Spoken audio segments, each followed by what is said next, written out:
नमस्ते फ्रेंड्स। नरेंद्र भाई मोदी ने जब राम मंदिर की नींव रखी थी ना, तो कौन सा पौधा लगाया था? फटाफट दिमाग घुमाइए, नाम बता दीजिए। याद आया? जल्दी से। चलिए मैं बता देता हूँ। उसका नाम था हरसिंगार या पारिजात। इसके नामों की बात करें तो आपको स्क्रीन पे दिख जाएंगे सारे नाम। वैसे बोलचाल की भाषा में इसे हरसिंगार या पारिजात कहते हैं, और अंग्रेजी में बात करें तो इसे नाइट जैस्मिन या कोरल जैस्मिन के नाम से पुकारा जाता है। लैटिन नाम इसका है निक्टेंथिस आर्बस ट्रिस्टिस। जी हाँ, पारिजात कुल या ओलियेसी फैमिली से संबंध रखता है ये पौधा। इस पौधे की जितनी विशेषता बताई जाए वो हमारे लिए कम है। यह आदिकाल से, पौराणिक काल से चला आ रहा है। हिंदू धर्म में इसे एक पूज्य वृक्ष बताया गया है, इसीलिए तो राम मंदिर निर्माण के समय इसको भी वहाँ रोपा गया।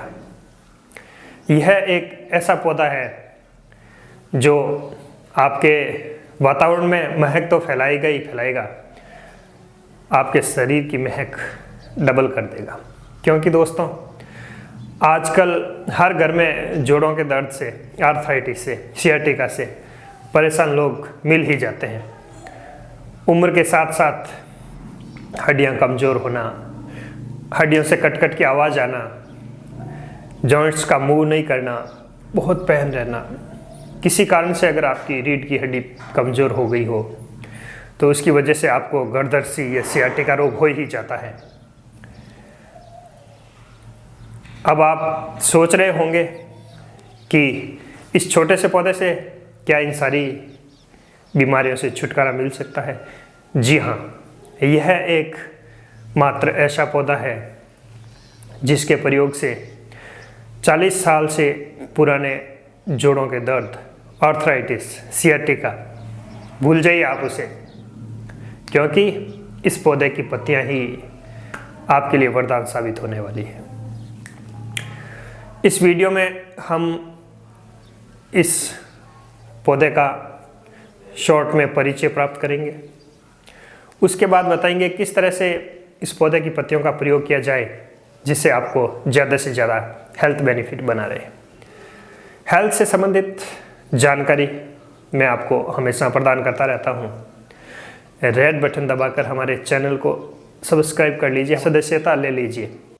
सब्सक्राइब कीजिए doctor Mohan Solanki health appraiser channel को और दबाइए इस बेल आइकन को ताकि आपको मिल सके स्वास्थ्य से जुड़ा हर नया अपडेट सबसे पहले। यह बिल्कुल फ्री है।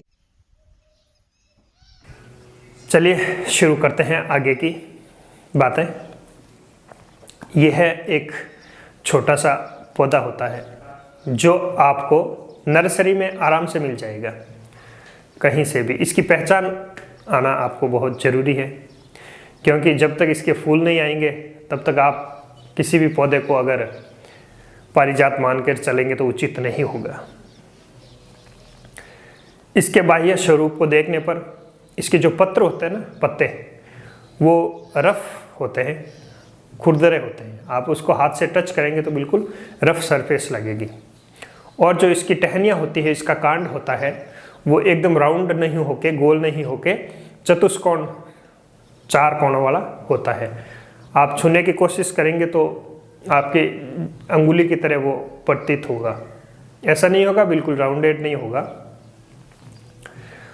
और इसकी जब फूल लग जाए तब इसकी विशेषता ये होती है कि इसके जो फूल हैं वो रात के समय खिलेंगे और दिन के समय सुबह होते होते सारे फूल नीचे गिर जाएंगे।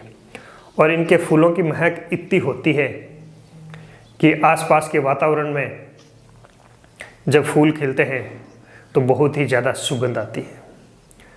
पास से निकलने पर ऐसा लगता है किसी ने सेंट छिड़क रखा है। आयुर्वेद के अनुसार इसके गुणों की बात कर लेते हैं। गुण में ये लघु और रुक्ष होता है। रस जो इसका तिक्त होता है और विपाक में कटु होता है। वीर्य जिसे हम बोलचाल की भाषा में तासीर कहते हैं, इसकी तासीर उष्ण या गर्म होती है, इसलिए इसका प्रयोग कफ दोषों को दूर करने के लिए किया जाता है। दोषों के अनुसार देखा जाए तो यह कफ और वात का हरण करता है और पित्त का संशोधन करता है, इसलिए यह त्रिदोषों पर काम करता है। मॉडर्न के अनुसार देखा जाए तो यह बहुत ही अच्छा anti inflammatory pain killer drugs है। अब इसकी बात कर लेते हैं हम, प्रयोग कहाँ कहाँ पर होता है। सबसे ज़्यादा प्रयोग इसका होता है हमारे शरीर में होने वाले दर्द में। यह बहुत ही अच्छा वेदना स्थापक द्रव्य है। आपके शरीर में जोड़ों का दर्द, सियाटिका पेन कई सालों से चाहे चला आ रहा हो, आप इसका शौरस निकाल कर पी लीजिए, बस आपका दर्द सने सने धीरे धीरे गायब होता जाएगा। इसका शौरस कैसे निकालना और कैसे प्रयोग करना है ये हम अंत में बता देंगे। इससे पहले हम जान लेते हैं कि यह किन किन रोगों में और किस तरह इसका प्रयोग किया जाता है। सबसे ज़्यादा प्रयोग इसके पत्तों का किया जाता है। यह द्रव्य बाह्य रूप में अगर आप प्रयोग करना चाहें तो इसके जो बीज होते हैं, छोटे छोटे इमली के बीज जैसे होते हैं, उनको पीसकर जो लोग गंजे हो गए हैं, गंजापन दूर करने के लिए, और जिनके बाल पक गए हैं उनके लिए भी इसका बीजों का पेस्ट बना लीजिए और बालों में लगा लीजिए। थोड़े दिनों के बाद आपके बाल उगना शुरू हो जाएंगे। अगर आपके पेट में कीड़े हैं तो इसके पत्तों का शौरस निकालिए और दीजिए, पेट के सारे कीड़े गायब हो जाएंगे। अब अपन सिस्टम वाइज बात कर लेते हैं। सबसे पहले बात करते हैं अपने नर्वस सिस्टम की, नाड़ी संस्थान की। नर्वस सिस्टम के लिए इसका प्रयोग बहुत ही उत्तम है, क्योंकि यह एक बहुत ही अच्छा एंटीऑक्सीडेंट और एंटी इन्फ्लामेटरी ड्रग्स है। इसका प्रयोग शौरस के रूप में किया जाता है और इसके प्रयोग से आपके दिमाग को तंदुरुस्ती मिलती है। नाड़ी व संस्थान से संबंधित रोग इससे दूर होते हैं। अब चाहे वो हो वात रोग हो या आभ्यंतर मस्तिष्क से संबंधित रोग हो। इसका प्रयोग आप एनर्जी ड्रिंक के रूप में भी कर सकते हैं, क्योंकि इसमें विटामिन सी और विटामिन ए और एंटीऑक्सीडेंट होते हैं जो आपकी हेल्थ के बहुत ही अच्छा बना देते हैं। एनर्जी मिल जाएगी आपको। अब बात कर लेते हैं अपने रेस्पिरेटरी सिस्टम की। यह कफ दोषों को हरने वाला है, इसलिए इसका प्रयोग लंग्स डिजीज़ में कर सकते हैं। जिनको कफ की शिकायत रहती हो, जिनको अस्थमा रहता हो, जिनको बार बार जुकाम लगता हो, उनके लिए यह द्रव्य बहुत ही अच्छा है। इसका प्रयोग आप लगभग 3 महीने तक कर सकते हैं, क्योंकि यह कफ रोगों को जड़ से उखाड़ फेंकता है। इसलिए अगर आपको बलगम की शिकायत है तो इसका शौरस लेना चालू कीजिए, आपके लंग्स बिल्कुल ठीक हो जाएंगे। अब बात कर लेते हैं डाइजेस्टिव सिस्टम की। यह एक बहुत ही अच्छा अग्निदीपन द्रव्य है, इसलिए जिन लोगों को भूख नहीं लगती उनके लिए भी यह बहुत ही फायदेमंद है। जॉन्डिस में इसका प्रयोग सदियों से किया जा रहा है। इसके शौरस के प्रयोग मात्र से भी कैसा भी जॉन्डिस हो 10 से 15 दिन में बिल्कुल ठीक हो जाता है, क्योंकि ये पित्त का संशोधन करता है। दोस्तों, पेट के कीड़ों की बात हमने आपको बता ही दी। डाइजेस्टिव सिस्टम के लिए बहुत ही अच्छा द्रव्य है।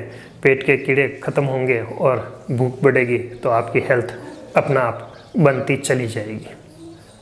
अगर किसी को प्रोस्टेट की समस्या हो और पेशाब में जलन की शिकायत हो तो इसे लेना चालू कर दीजिए, क्योंकि ये एंटी इन्फ्लामेटरी है। इसलिए आपकी जो प्रोस्टेट बढ़ी हुई है उसको कम करेगा।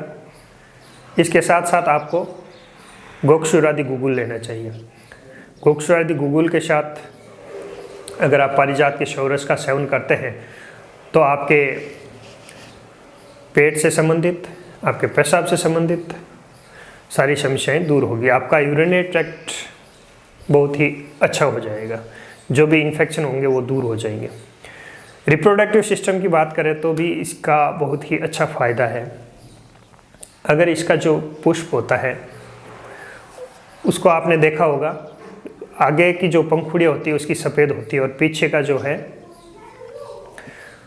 उसमें हल्की नारंगी कलर की डंडी होती है। इसके अंदर एक निक्टेंथिन नामक द्रव्य पाया जाता है और यह द्रव्य केसर के अंदर पाए जाने वाले द्रव्य के समान होता है। इसलिए अगर आपको केसर नसीब नहीं होती है तो इसका एक पुष्प दूध में डालकर या ऐसे ही कच्चा चबा लीजिए तो आपका जो रिप्रोडक्टिव सिस्टम है बहुत अच्छा हो जाएगा। पुरुषों के लिए बहुत ही उत्तम कार्य करेगा, जननांग मजबूत होंगे, आपको प्रीमेच्योर एजुकेशन की जो समस्या है उससे छुटकारा मिलेगा।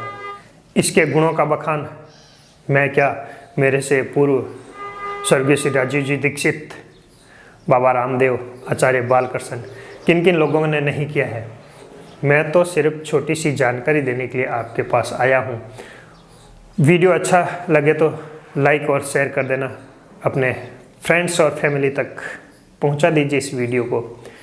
जो भाई लोग जोड़ों के दर्द से अपने घुटनों को लेकर बैठे हैं वो दौड़ने लग जाए। एक बार शुरू तो कीजिए। अब देख लीजिए, अपन बना लेते हैं इसका जो औषधीय प्रयोग काढ़ा कैसे बनाते हैं। इसकी औषधि किस रूप में आप प्रयोग करोगे। सर आपने बकवास तो बहुत कर दी, अब ये बता दीजिए कैसे इसका प्रयोग करना है। चलिए तो शुरू करते हैं, इसे कैसे बनाते हैं। ज़्यादा इसमें आपको माथापच्ची करने की कोई नौबत ही नहीं आएगी क्योंकि यह बहुत ही आसानी से बन जाएगा। इसके लिए आपको क्या करना है, 5 से 7 पत्ते तोड़ने हैं इसके। पानी से अच्छे से धो लीजिए क्योंकि कई बार रेत वगैरह जमी रहती है। धोने के बाद मिक्सर ग्राइंडर में इसको या इमाम दस्ते में अच्छे से पीस लीजिए, बिल्कुल बारीक कर लीजिए जिससे इसका रस है आराम से निकल सके। पीसने के बाद 1 गिलास पानी डाल दीजिए उसमें और हल्का उबालिए। इतना उबाले कि इसमें आधा पानी शेष रह जाए। आधा पानी शेष रहने के बाद इसे आप छोड़ दीजिए, 10 से 12 घंटे के लिए छोड़ दीजिए। मैं आपको सलाह दूंगा कि आप शाम के समय में यह पेस्ट तैयार करें, उबाल के रख लें और इसको ऐसे ही पड़ा रहने दें, रात भर पड़ा रहने दें ताकि इसके जो सारे गुण हैं वो पानी के अंदर आ जाए। उसके बाद सुबह इसे छान लीजिए और छान कर बिल्कुल खाली पेट इसका सेवन कर लीजिए। आधे घंटे तक ऊपर से कुछ मत पीजिए, बस हो गई आपकी काया तंदुरुस्त। इसके प्रयोग से आपके 40 साल से भी पुराना जोड़ों का दर्द चला जाएगा। कई लोग पूछते हैं इसका प्रयोग कब तक करें सर।